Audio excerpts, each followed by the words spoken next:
Bagong buhay na po si Martin Romualdez, si House Speaker, mga kaboses. Ayon po dito sa balita po ng Inquirer.net, no? Isa pong artikulo, mga kaboses. Ayon po dito sa balita nila. Romualdez backs opening BICAM budget talks to the public, mga kaboses. Ibig pong sabihin, yung bicameral deliberation daw po ng budget process, mga kaboses, ay i-open po sa public. No? Naniniwala ba kayo dito? Kung baga gusto niya na yan ng transparency, mga kaboses, para makita daw po natin yung budget process. Paano po siya dinideliberate, mga kaboses? Paano po siya sinasagawa, no? Kung ano yung paglalagyan ng mga budget, makikita po ng taong bayan. Dapat raw po makikita ng taong bayan dahil for transparency. Sa tingin nyo, mga kaboses, nagbago nga ba si Romualdez? O baka, mga kaboses, baka pakitang tao lang, no? Dahil una, no, mga kaboses, tapos na yung issue ng mga budget insertion, no? Bumabawi siya, mga kaboses, or sa tingin niya, no, mapapaniwala niya ang mga taong bayan dito. Mag-ingat tayo dito, mga kaboses. Magre-react po tayo sa balitang ito, no? Dapat po tayo mag-ingat talaga. Hindi po tayo basta maniwala. Ayon po dito sa balita, House Speaker Martin Romualdez said he supports the proposed institutionalization of a transparent budget process by opening the bicameral deliberations to the public. He said this would form part of broader budget reforms to be championed at the opening of the 20th Congress in July. In a statement on Friday, Romualdez emphasized that transparency and accountability must serve as the cornerstones of the budget process. Pwede nga. Yan, nagkakatawa, mga kaboses. Ang galing, no? Pakpakan natin. Ang galing. Matapos po ang budget 2023, 2024, 2025, mga kaboses, ngayon lang pumasok sa kanilang isipan na magkakaganito. Dapat magkaroon ng ganito, mga kaboses. Parang may mga plano talaga ito sa 2028. Napapabango sa mga tao, no? Ayon po dito, ayon po sa kanya, I support the move to make bicameral conference committee discussions open to the public. This is a crucial step in restoring public trust and ensuring that the national budget truly reflects the will and welfare of the people. The open BICAM campaign specifically seeks the full disclosure of bicameral conference committee deliberations, often the final stage in reconciling House and Senate versions of the national budget. Lawmakers said this could be achieved by live streaming the BICAM proceedings. Ila-live na daw nila, mga kaboses, ang BICAM proceedings, allowing real-time access for citizens and stakeholders and making the budget process more transparent to public scrutiny, mga kaboses. Ayan, mag-react tayo, mga kaboses. Meron po akong nakitang post, mga kaboses. Ito, galing ito sa isang Facebook page, mga kaboses, no? Ayon po dito, ayon po dito, mga kaboses, na sa Dare to Ask page. Too late for you, Martin. Inatay na ninyo ang 2023, 2024, and 2025 national budget with over 1 trillion congressional insertions. No redeeming value for you. Anyone but Martin Romualdez, including his very close allies as House Speaker, mga kaboses. Talaga naman pong too late, no? Huli na po. Sirang-sira na po ang Congress. Marami na pong issue. Ito, bantayan nyo ito, mga kaboses. Pwede naman kasi talaga mangyari na ibigay talaga ang full transparency, mga kaboses, regarding po sa paglalagay ng mga budget. Pwede naman talaga yung gawin at dapat nga yan po ang ginagawa nila. Pero ano ba nangyari sa mga past years, mga kaboses? Diba? Iniwan lamang po na questionable. Marami pong question sa mga tao. Dapat doon po sana, simulat sa pool, no? Mga kaboses. Sinagot na nila yung mga katanungan ng mga taong bayan. Bago po tayo mag-proceed dyan, sagutin niyo po muna yung issue po ng budget insertion, no? Mga kaboses. At lalo na po mga kaboses, yun pong issue ng GAA, mga kaboses. Yun pong issue ng zero field subsidy, yung 83% na ni-reduce mga kaboses sa DOTR, no?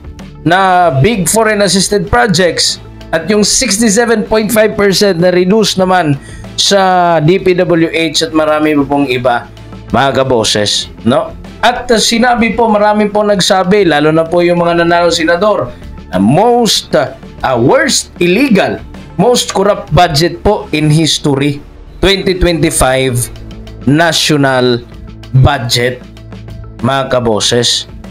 So, ngayon, ito pong si Martin Romualdez, mga kaboses, gusto na pong ipakita sa taong bayan, no, nagmamalinis or nagkukunwaring mabait, mga kaboses, nagkukunwaring hindi nagwaldas na pagkalaki-laking pera, no, mga kaboses. Nagkukunwaring walang questionable yung mga mga budget deliberations, mga kaboses, no, yung budget process noon, mga kaboses. Ano nga bang nangyari sa mga blank items, no, na ininsertan, mga kaboses? Dahil meron pong case doon hanggang ngayon, mga kaboses, hindi pa po nasagot-sagot, no? Ayon po sa mga nagsampa ng reklamo, may mga blank po sa may bicameral conference report, pero pagkatapos po maaprubahan at may padala sa presidente, napalitan po o nalagyan po ng 241 billion pesos na pondo kahit wala po sa original na BICAM report, no? Yun po nga sa cloud po ng alegasyon na iyon, mga kaboses, ay kasama po ang halaga ng malaking bahagi po ng DPWH na meron pong 289 billion na kinuha mula sa DepEd, mga kaboses, PhilHealth, Corpis, CHED at iba pa pong sektor, mga kaboses, no? At naghaharap pa rin hanggang ngayon, mga kaboses, ng legal na aksyon. Ito pong Citizens Crimes Watch at ilang mga personalidad, mga kaboses, tulad nila Alvarez, Bundok, Topacio at iba pa ay nagsamba po ng mga criminal charges para sa falsification of legislative documents at violation ng anti-graft laws laban kay Speaker Romualdez, Majority Leader Dalipe at iba pa pong mga leader ng House, mga kaboses, no? Yan po sana ang una nilang sagutin bago po sila magmalinis, no, sa budget process, mga kaboses, which is tama naman po, wala po tayong question dyan, pero nakakasuka naman po, mga kaboses, kung yung nagsabi niyan yung meron ba pong mga naiwang issue, mga kaboses, noong nakaraang mga budget hearings, no? Hindi pa po nasasagot di ba? Kung transparency po ang ating pag-uusapan, dapat po transparent po muna kayo sa mga naunang taon, 2023, from 2023 to 2025 national budget. Dapat sinagot niyo po yung mga questionable doon. Ang dami pong mga kritiko, mga kaboses, tungkol po sa issue po ng transparency, mga kaboses.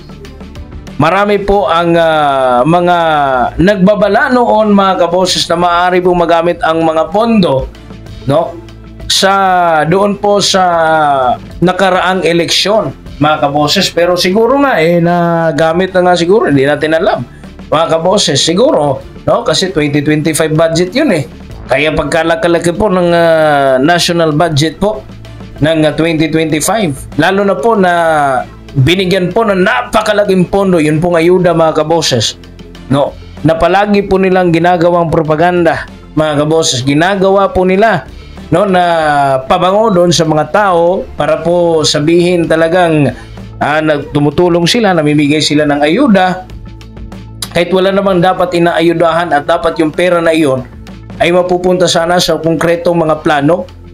Wala naman yun sa National Expenditures Program Yun po yung questionable doon. Lalo na po ko sa konstitusyonalidad, mga kaboses, no? Kasi ayon po sa konstitusyon, mga kaboses, marami po nagsabi nito na ang Congress ay hindi po dapat magdagdag ng appropriations na lampas sa inirekomendahon ng presidente. At ang pag-insert po ng lump sum o unprogrammed funds ay maaaring maituturing na unconstitutional, mga kaboses. Meron pong rulings dyan, no, ng Supreme Court, mga kaboses, sa Belhica versus Ochoa at iba pa po, mga kaboses. Napakarami po niyan, no? At marami pong noon po ay marami pong nag-aalala ng mga NGO, business sector, no, na mga funds ay baka magamit nga, no, sa midterm elections, mga kaboses, o gawing campaign leverage, no, nila, mga kaboses. So ayan, ito po yung patuloy pa hanggang ngayon ay nagpapatuloy pa ng mga issue na sana po ay ma-address. Before po tayo, no, Mr. Romualdez, magsabi po dyan na about transparency, dapat sagutin nyo po muna yung mga naunang issue, no?